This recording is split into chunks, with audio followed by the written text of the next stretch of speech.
कभी कभी जीवन में ज्ञान से ज्यादा किस्मत काम कर जाती है और कभी कभी अज्ञान भी ऐसी राह खोल देता है जिसकी कल्पना कोई विद्वान भी नहीं कर सकता। ये कहानी है एक ऐसे वैद्य के बेटे की जिसे ना तो विद्या में रुचि थी ना मेहनत में विश्वास, लेकिन हालात, संयोग और एक अजीब दवा ने उसे इतिहास बना दिया। सुजानपुर नाम का एक छोटा और सुंदर गांव था। चारों ओर हरियाली, मिट्टी की सौंधी खुशबू और लोगों के चेहरों पर अपनापन था। उसी गांव में एक वैद्य रहता था। उसका नाम सुखपाल था। कहा जाता था कि वैद्य जी की उंगलियों में जादू है। वे कलाई पकड़कर नब्ज देखते ही बता देते हैं कि आदमी ने कल रात खाने में क्या खाया था। उनके घर के बाहर सुबह सूरज उगने से पहले ही मरीजों की कतार लग जाती थी। वैद्य जी का जीवन बड़ा ही अनुशासित था। सुबह ब्रह्म मुहूर्त में उठना, जंगल से ताजी जड़ी बूटियां लाना, उन्हें सुखाना, कूटना, पीसना और फिर दिन भर लोगों की सेवा करना। उनका मानना था कि वैद्य का जीवन खुद में एक तपस्या होता है। लेकिन जैसा कि अक्सर होता है, दीपक तले अंधेरा। वैद्य जी का एक बेटा था। नाम तो उसका परमा था। उसे सुबह उठना पसंद नहीं था, मेहनत से जी चुराता था और जिम्मेदारी से डर लगता था। उसके स्वभाव ने वैद्य की नाक में दम कर रखा था। परमा महा आलसी, कामचोर और निकम्मा था। जब वैद्य जी उसे समझाते कि बेटा, मेरे बाद ये विरासत तुम्हें ही संभालनी है, कौन सी जड़ी बूटी किस रोग में काम आती है ये सीख लो तो तुम्हारा काम चल जाएगा, लेकिन परमा लापरवाही से कहता, अरे पिताजी, अभी तो आपकी बहुत उम्र बची है, जब समय आएगा तब देखी जाएगी। अभी तो मेरे खेलने खाने के दिन हैं। वो दिन भर गांव की चौपाल पर बैठकर गप्पे मारता या नीम के पेड़ के नीचे सोता रहता। उसे जड़ी बूटियों के नाम तो दूर ये भी पता न था कि तुलसी और पुदीने में क्या अंतर होता है। वैद्य जी अक्सर चिंता में डूबे रहते थे कि उनके जाने के बाद उनके खानदान का नाम और मरीजों का क्या होगा। समय का चक्र घूमा और वैद्य सुखपाल वृद्धावस्था के कारण बिस्तर पर आ गए। उनकी हालत दिन प्रतिदिन बिगड़ती गई। उन्हें आभास हो गया था कि अब उनका अंत समय निकट है। अपनी मृत्यु शैया पर लेटे हुए उन्होंने परमा को कई बार बुलाया, लेकिन परमा दोस्तों के साथ कंचे खेलने में व्यस्त था। जब परमा घर पहुंचा तो वैद्य जी की सांसें उखड़ रही थीं। संयोग से उस समय एक गरीब महिला वहां खड़ी थी जिसे पेट की बहुत पुरानी बीमारी थी। वैद्य जी उसे इशारों में कई नुस्खे समझाने की कोशिश कर रहे थे, मगर वैद्य जी की आवाज बहुत धीमी थी। परमा पिता के सिरहाने बैठ गया। वैद्य जी ने बेटे को देखा और कुछ कहना चाहा। शायद वो उसे जीवन का कोई रहस्य या आयुर्वेद का सार बताना चाहते थे, या शायद उस महिला का इलाज पूरा करने के लिए अपने बेटे से कह रहे थे कि बेटे, इन्हें ये दवा बता दो। उन्होंने कांपते होठों से कहा, बेटा ध्यान से सुन, हिरड़ और सनाए को बराबर मात्रा में लेकर उसका चूरन बना लो और ठंडे पानी के साथ खा लो। इतना कहते ही वैद्य जी की गर्दन एक तरफ गिर गई। उनके प्राण पखेरु उड़ गए। पिता की मृत्यु पर परमा रोया तो जरूर, लेकिन उसके दिमाग में पिता के कहे आखिरी शब्द गूंज रहे थे। उसने सोचा, पिताजी ने तो जाते जाते मुझे अपनी पूरी जिंदगी की कमाई दे दी। उन्होंने मुझे हरड़ और सनाए का जो मंत्र दिया है, जरूर वो संजीवनी बूटी होगी जो हर बीमारी का इलाज है। शायद इसीलिए पिताजी इतने प्रसिद्ध थे, क्योंकि वो शायद सबको यही देते होंगे। परमा ने अज्ञानतावश ये मान लिया था कि आयुर्वेद में बस यही एक दवा होती है। 13वीं के बाद परमा ने पिता की गद्दी संभाली। उसने वैद्य जी की सारी पुरानी जड़ी बूटियां, किताबें और बर्तनों को एक कोने में रख दिया। बाजार से केवल 2 ही चीजों की बोरी लाए, हरड़ और सनाए। उसने दिन रात एक करके उन दोनों को पीसकर मटकों में भर लिया। जब उसके पास सर दर्द से लेकर बड़ी बड़ी बीमारियों तक के लोग आते तो उसके पास हर बीमारी का बस यही एक इलाज होता था। वो दुकान खोलकर बड़े गर्व से बैठ गया, इस भरोसे के साथ कि वो सुजानपुर गांव का सबसे बड़ा वैद्य बनेगा। उसे नहीं पता था कि उसका ये अधूरा ज्ञान आगे चलकर कैसी कैसी मुसीबतें और मजेदार किस्से पैदा करने वाला है। पिता की मृत्यु के बाद परमा ने बड़े उत्साह से वैद्यशाला तो खोल ली, लेकिन मरीजों का आना शुरू नहीं हुआ। गांव वाले जानते थे कि परमा को जड़ी बूटियों का कुछ भी ज्ञान नहीं था। परमा रोज सुबह अपनी गद्दी पर बैठता, सामने हरड़ और सनाए के मटकों को निहारता। वो मन ही मन सोचता, पिताजी का नाम इतना बड़ा था, मेरे पास कोई क्यों नहीं आ रहा है। एक दिन दोपहर की चिलचिलाती धूप में परमा सो रहा था कि अचानक रोने पीटने की आवाज से उसकी नींद खुल गई। उसने देखा कि गांव का हरिया धोबी छाती पीटते हुए उसकी दुकान की तरफ आ रहा है। हरिया का प्यारा गधा मटकू सुबह से गायब था। वो गधा ही उसकी रोजी रोटी का सहारा था। हरिया रोते हुए कह रहा था, हाय मेरा मटकू, ना जाने कहाँ चला गया, मेरा तो घर उजड़ गया, अब मैं क्या करूं। वो परमा की दुकान में घुस गया और घबराहट में उसे कुछ समझ नहीं आ रहा था, बस वो तो रोए जा रहा था। परमा ने देखा कि एक आदमी बहुत परेशान है, रो रहा है और बेसुध हो रहा है। अपनी अक्ल के मुताबिक परमा ने सोचा, लगता है बेचारे को कोई गहरा सदमा लगा है या फिर पेट में गैस बन गई है जिससे घबराहट हो रही है। पिताजी कहते थे, पेट साफ तो सब साफ। परमा ने हरिया की पूरी बात सुनने की जरूरत नहीं समझी। उसने बड़े रोब से अपना हाथ उठाया और कहा, बस शांत हो जाओ, रोने की जरूरत नहीं है, मुझे पता है आपको क्या तकलीफ है। हरिया ने आंसू पोंछते हुए सोचा कि शायद वैद्य जी अपनी दिव्य दृष्टि से जान गए हैं कि मेरा गधा कहाँ है। वो उम्मीद भरी नजरों से परमा को देखने लगा। परमा ने मटके में हाथ डाला और मुट्ठी भर हड़ सनाए का चूर्ण एक कागज की पुड़िया में बांध दिया। उसने पुड़िया हरिया की ओर बढ़ाते हुए कहा, देखो ये मेरे पिताजी का सबसे खास नुस्खा है, इसे अभी ठंडे पानी के साथ खा लो। जैसे ही ये पेट में जाएगा तुम्हारी सारी बेचैनी खत्म हो जाएगी और तुम्हें वो मिल जाएगा जो तुम चाहते हो। परमा का मतलब था कि शांति मिल जाएगी, लेकिन हरिया ने समझा उसका गधा मिल जाएगा। हरिया ने श्रद्धापूर्वक वो कड़वा चूर्ण एक ही सांस में निगल लिया और पानी पीकर वहां से चल दिया। हरिया अभी वैद्यशाला से थोड़ी ही दूर गया था कि परमा के रामबाण ने अपना असर दिखाना शुरू कर दिया।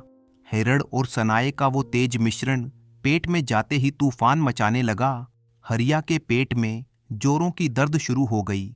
उसे लगा कि अब अनर्थ होने वाला है। गधे का ख्याल दिमाग से निकल गया। उसे अब बस एक ही चिंता थी। हरिया पेट पकड़कर पागलों की तरह गांव के बाहर घने झाड़ की तरफ भागा। उसकी रफ्तार किसी घोड़े से कम ना थी। हाँफता हुआ हरिया जैसे ही गांव के आखिरी छोर पर घने झाड़ के पीछे बैठने को झुका तो उसकी आंखें फटी की फटी रह गई।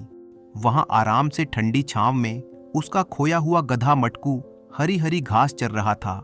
हरिया को अपनी आंखों पर भरोसा नहीं हुआ। उसने सोचा, हे भगवान, वैद्य जी तो सचमुच अंतर्यामी हैं।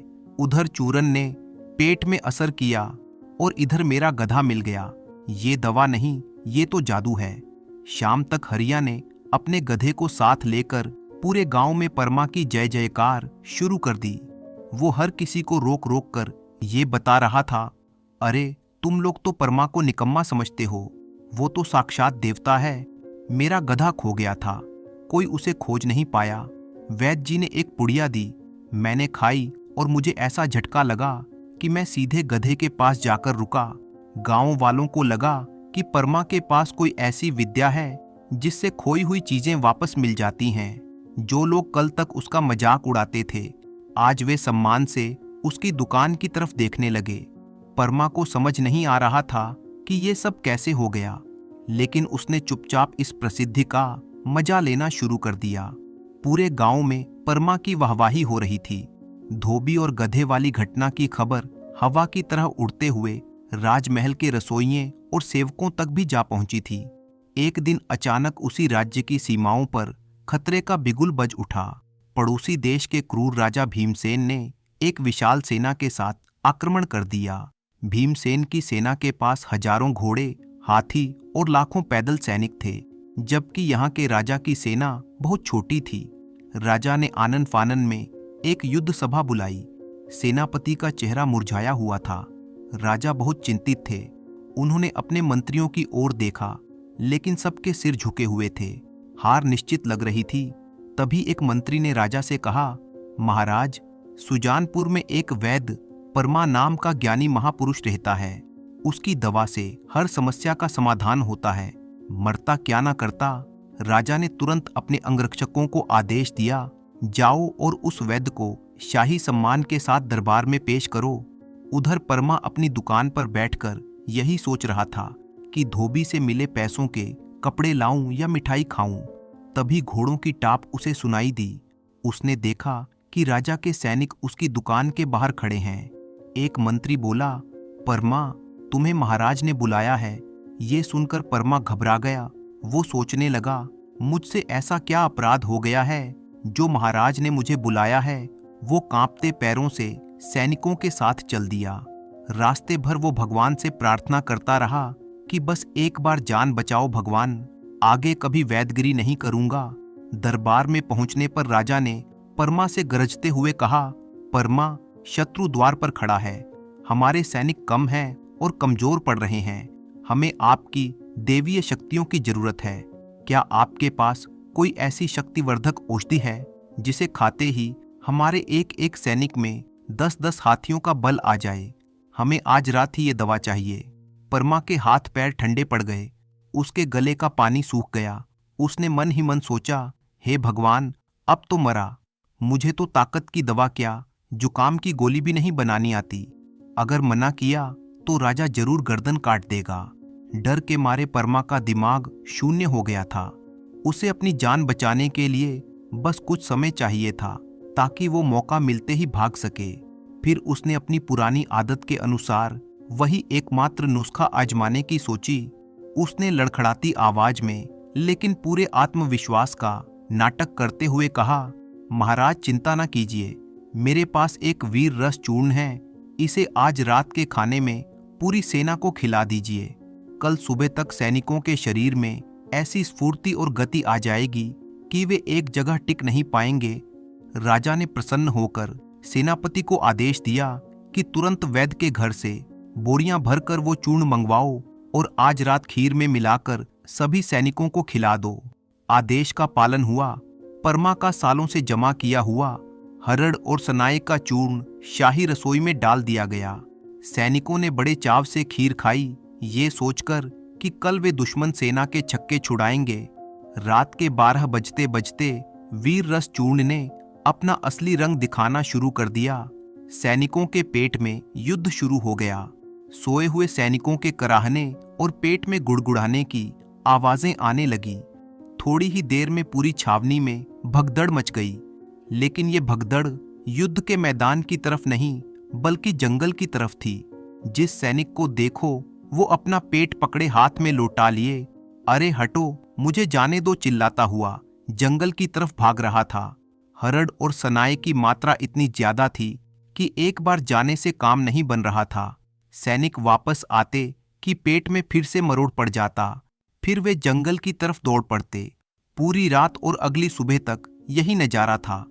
हजारों सैनिक कतार बनाकर जंगल के अंदर जा रहे थे और बाहर आ रहे थे। सूरज की पहली किरण फूट रही थी। पड़ोसी देश के राजा भीमसेन की सेना आक्रमण के लिए पूरी तरह तैयार थी। उसके जासूस ऊंचे टीले पर चढ़कर दूरबीन से इस राज्य के किले और जंगल की गतिविधियों पर नजर रखे हुए थे। जासूसों ने जो देखा तो उनके होश उड़ गए।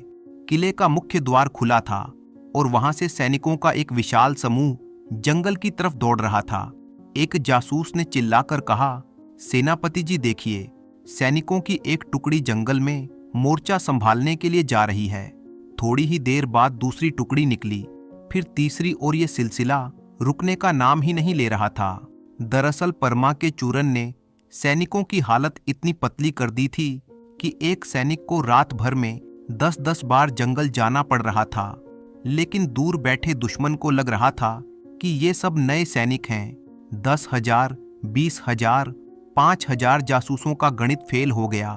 उन्होंने जल्दी से राजा भीमसेन को खबर दी कि महाराज अनर्थ हो गया। हमारे गुप्तचरों ने तो बताया था कि इस राज्य के पास केवल 5,000 सैनिक हैं, लेकिन हमने अभी अपनी आंखों से देखा है, वहां तो लाखों की तादाद में सैनिक जंगल में तैनात हो रहे हैं।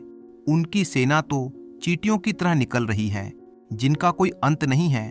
राजा भीमसेन ये सुनकर कांप उठा। उसने सोचा, इसका मतलब ये राजा बड़ा चालाक है।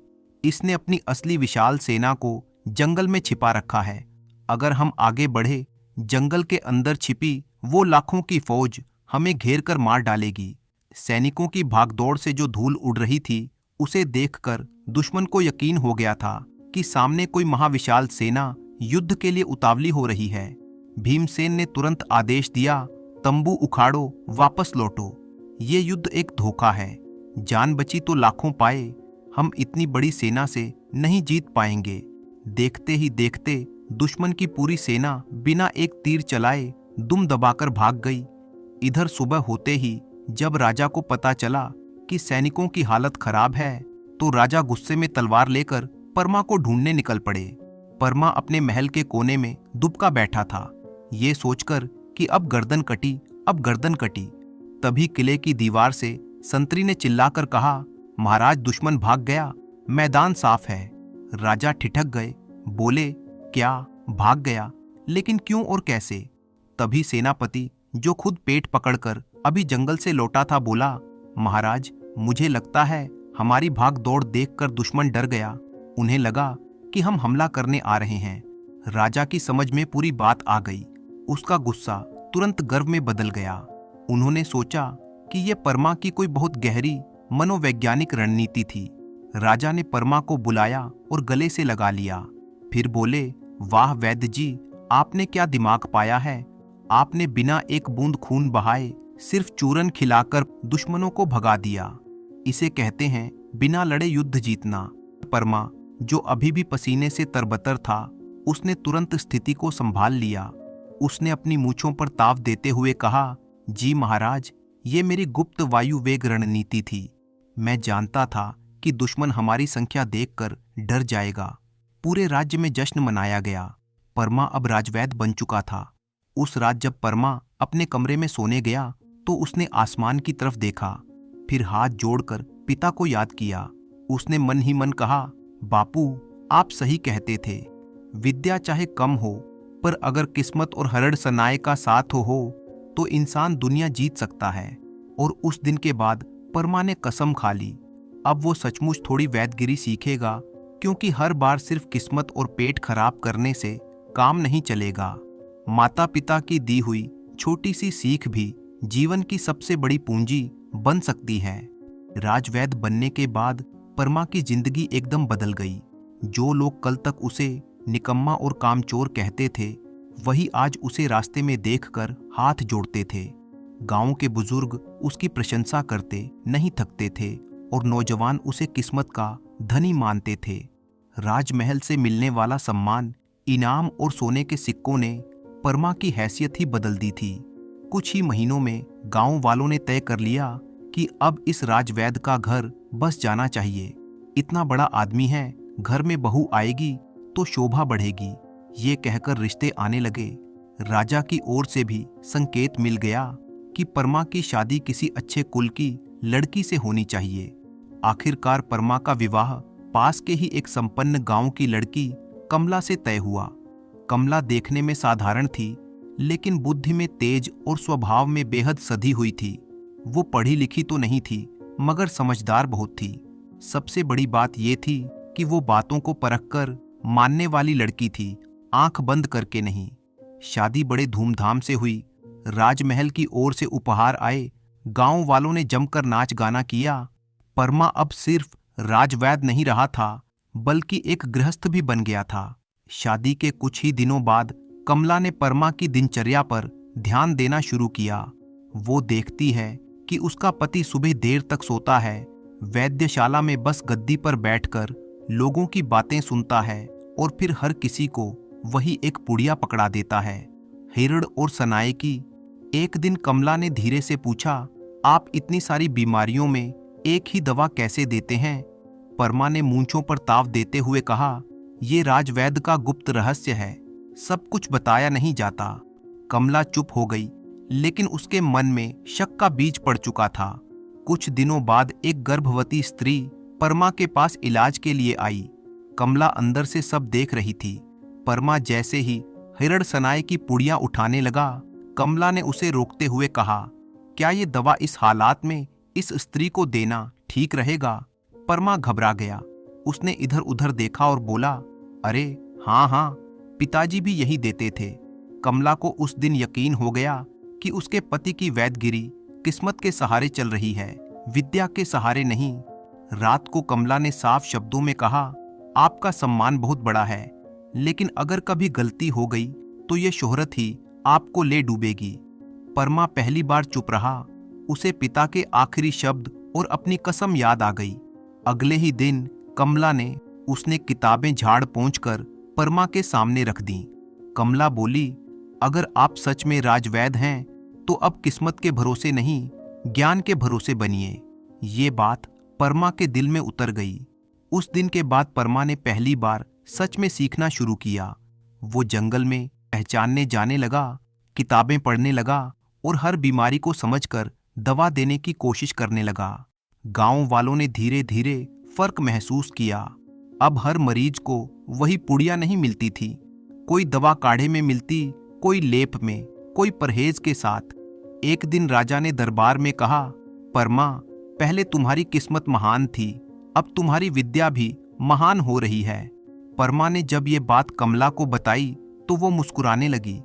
उस रात परमा ने अपनी पत्नी से कहा, अगर तुम ना होती तो मैं शायद आज भी उसी एक पुड़िया के सहारे जी रहा होता।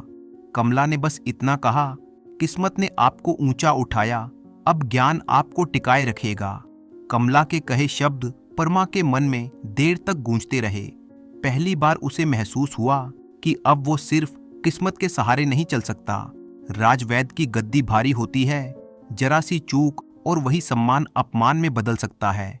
अगले ही दिन सुबह सुबह कमला ने उसे जगा दिया और पूछा, सुनो जी, आज जंगल नहीं जाना है क्या? परमा पहले तो चौंका, फिर बोला, जंगल? हाँ हाँ, जाना तो है। वो पहली बार पिता के पुराने झोले को कंधे पर डालकर जंगल की ओर निकला, जिस रास्ते से सुखपाल रोज ताजी जड़ी बूटी लेकर आते थे। उसी रास्ते पर आज उनका बेटा चल रहा था। थोड़ा डरा हुआ, थोड़ा सीखने की उत्सुकता के साथ जंगल में परमा को एहसास हुआ कि वैदगिरी कितनी कठिन है। जिस पेड़ को वो अब तक बस पेड़ समझता था, उसके पत्ते, छाल और जड़ सबकी अलग पहचान और अलग गुण थे। कई बार वो गलत पत्ते तोड़ लाया तो कई बार कांटे चुभ गए। शाम तक उसका शरीर थक गया, लेकिन मन में एक अजीब संतोष था। उसी शाम एक गंभीर मामला वैद्यशाला में आया। गांव का एक बुजुर्ग किसान हरिराम अचानक बेहोश हो गया था। गांव वाले उसे खाट पर लिटाकर परमा के पास लाए। पहले तो परमा बिना सोचे समझे हरड़ सनाए की पुड़िया बढ़ा देता था, लेकिन आज उसके हाथ रुक गए। कमला अंदर से सब देख रही थी। उसकी आंखों में डर था, लेकिन भरोसा भी। परमा ने गहरी सांस ली। उसने किसान की नब्ज देखी, ठीक वैसे ही जैसे वो बचपन में पिता को करते देखता था। पहली बार उसने सच में मरीज को देखा, बल्कि वही एक बुढ़िया नहीं पकड़ाई। उसे याद आया, पिताजी कहा करते थे, हर बीमारी पेट से नहीं, डर से भी होती है। उसने किसान को हल्का काढ़ा दिया, आराम करने को कहा और दवा के साथ परहेज भी बताया। उस रात हरिराम की हालत सुधर गई। ये पहली बार था जब परमा ने महसूस किया कि ये उसकी किस्मत नहीं थी, बल्कि समझ थी। लेकिन किस्मत अभी उसकी परीक्षा लेने वाली थी। कुछ ही दिनों बाद राजा के प्रिय सेनापति का बेटा गंभीर रूप से बीमार हो गया। तेज बुखार, बदन अकड़ना और बेहोशी, पूरा महल घबरा गया। राजा ने तुरंत संदेश भेजा, राजवैद्य परमा को अभी दरबार में बुलाया जाए। ये सुनते ही परमा के पैरों तले जमीन खिसक गई। ये कोई गांव का साधारण मरीज नहीं था। यहाँ गलती की कोई गुंजाइश नहीं थी। जब परमा घर से निकलने लगा तो कमला ने उसे बस इतना कहा, आज किस्मत नहीं, विद्या को आगे रखना। दरबार में सन्नाटा था। बच्चा अचेत अवस्था में पड़ा था। परमा ने मन ही मन पिता को याद किया, फिर गहरी सांस लेकर काम में जुट गया। उसने हड़ सनाए की ओर हाथ बढ़ाया, फिर रोक लिया। उसने दूसरी जड़ी बूटी मंगवाई, काढ़ा बनाया, शरीर पर लेप लगाया और बुखार उतारने का उपाय किया। पूरी रात वो वहीं बैठा रहा। सुबह होते होते बच्चे की सांस सामान्य हो गई। बुखार उतर चुका था। राजा की आंखों में आंसू आ गए। उन्होंने कहा, आज साबित हो गया कि तुम सिर्फ किस्मत के नहीं, विद्या के भी वैद्य हो। परमा की आंखें नम हो गईं। उस रात घर लौटकर कमला को धन्यवाद करते हुए कहा, आज अगर मैं बचा हूं तो तुम्हारी वजह से। कमला ने मुस्कुराकर कहा, अब तुम सुखपाल जी के बेटे नहीं, उनके उत्तराधिकारी हो। उस दिन के बाद परमा की पहचान बदल गई। अब लोग कहते थे, पहले उसकी दवा चलती थी, अब उसका ज्ञान चलता है। दोस्तों, मुझे पूरी उम्मीद है कि आपको ये कहानी पसंद आई होगी, तो वीडियो को लाइक कीजिए और साथ ही अपने अच्छे अच्छे कमेंट करना बिल्कुल मत भूलिएगा। कमेंट बॉक्स में अपना नाम और अपने शहर का नाम भी लिखें। तो मिलते हैं आपसे किसी अगली कहानी में। तब तक के लिए अपने दोस्त राणा मंजीत सिंह को अनुमति दीजिए।